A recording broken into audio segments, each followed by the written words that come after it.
Et salut, cette semaine sur YouTube, il a déjà pris de l'avance, on va parler de la rupture du ligament croisé antérieur. Le ligament croisé antérieur a pour but d'empêcher le tibia de partir vers l'avant. C'est ce qu'on appelle le tiroir antérieur. Lorsqu'il pète, on perd la stabilité du genou. Je vais vous expliquer exactement ce qui se passe. C'est une vidéo qui va être un peu plus longue, mais je vous assure que je vais essayer de tout brosser.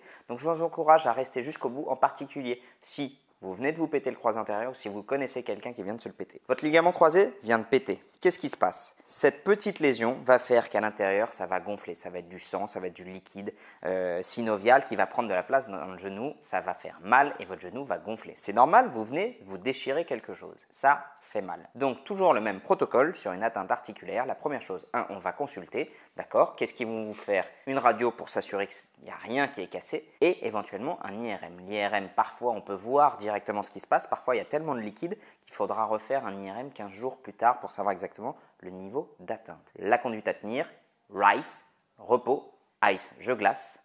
C, c'est pour la contention, on va vous mettre une attelle, la plupart du temps une attelle qui va prendre toute la cuisse pour un ligament croisé antérieur, ou parfois seulement une attelle qui va prendre uniquement le genou pour les ligaments collatéraux, et E, l'élévation. C'est le repos avec des béquilles, on met le moins possible le genou en contrainte, vous venez de vous faire une déchirure, on met l'articulation au repos. Là, c'est une question de patience. Attendre que le diagnostic tombe. Moralement, c'est pas facile. Pour les sports collectifs, appuyez-vous sur les copains du club. Vous allez voir que malheureusement, on a tous quelqu'un qui est passé par là et qui pourra vous soutenir moralement et physiquement. Donc, on met l'articulation au repos. Le diagnostic tombe, on est soit sur une entorse, à ce moment-là, vous allez consulter un confrère qui va remettre en place un protocole de rééducation pour le genou, soit on est sur une rupture. Là, qu'est-ce qu'on doit faire? 3 cas. Le ligament croisé antérieur, il a pour but de stabiliser le genou. La vidéo est encore un peu longue, restez avec moi parce que je vous assure que vous allez savoir exactement en sortant de la vidéo dans quelle situation vous vous trouvez. Le ligament croisé antérieur, il va assurer la stabilité au niveau du genou. Il n'est pas indispensable. Donc si, par exemple, vous avez plus de 50 ans, que vous n'êtes pas particulièrement sportif et que vous vous êtes pété le ligament croisé antérieur, l'opération n'est pas indispensable. Qui prend la décision? C'est vous et le chirurgien que vous allez consulter. Tous les deux, le chirurgien, il est béton de chez béton et il va vous dire, vous, par rapport à vos activités, vous avez besoin ou non du ligament croisé. La décision va venir de vous deux. Mais si vous avez plus de 50 ans, pas particulièrement sportif, ça veut dire que votre ligament croisé, vous n'en avez pas forcément besoin. Vous allez pouvoir compenser avec tous vos systèmes musculaires qui vont assurer la stabilité du genou. A l'inverse, si vous êtes très sportif, vous avez besoin de votre ligament croisé antérieur. Et là, vous voyez ça avec votre chirurgien, vous convenez d'une date et il vous opère. Et ça, c'est lui qui va prendre le relais. Finalement, à savoir si je dois me faire opérer ou je ne dois pas me faire opérer, c'est la situation entre les deux. Vous n'êtes ni sportif assidu, ni complètement sédentaire. Vous faites du sport occasionnellement, par exemple vous jouez au tennis une fois tous les dimanches ou vous allez courir occasionnellement. Là, le choix vous appartient à vous. Là encore une fois, le chirurgien, lui, son but du jeu, c'est de s'assurer que vous preniez la meilleure décision. Parlez-en, dites-lui quelles sont vos habitudes sportives, parce que pour certaines habitudes, vous aurez besoin de votre ligament croisé. Par exemple, on va prendre quelqu'un qui, tout au long de l'année, va faire d'une course une fois par semaine et qui va aller skier tous les hivers pendant une semaine. Quand il va courir, pas de problème, mais lors de son activité physique de ski, il va vachement solliciter son genou et le fait de ne plus avoir de croisé antérieur, il pourrait être gêné. Ce qui veut dire qu'il va devoir faire une préparation physique avant chaque saison de ski pour s'assurer d'avoir un muscle qui va bien assurer la stabilité du genou puisque le ligament n'est plus là pour le faire. Donc, c'est tout ça qu'il faut échanger avec votre chirurgien, avec votre kinésithérapeute pour pouvoir prendre la décision à savoir est-ce que je me fais opérer ou pas. Il y a des avantages et des inconvénients finalement quand vous vous trouvez dans cette situation. Les avantages, c'est que c'est une opération qui est bien réalisée, les chirurgiens sont très compétents par rapport à ça et vous allez retrouver, a priori, si tout se passe bien, un genou fonctionnel. Les inconvénients, c'est que c'est une rééducation qui est assez longue. Il faut compter environ 6 semaines d'arrêt de travail avec 2 à 3 semaines de béquillage et entre 6 mois et 9 mois d'arrêt du sport en fonction des protocoles, en fonction du chirurgien, en fonction du montage qu'il vous fait. Ça, ce sont les avantages et les inconvénients.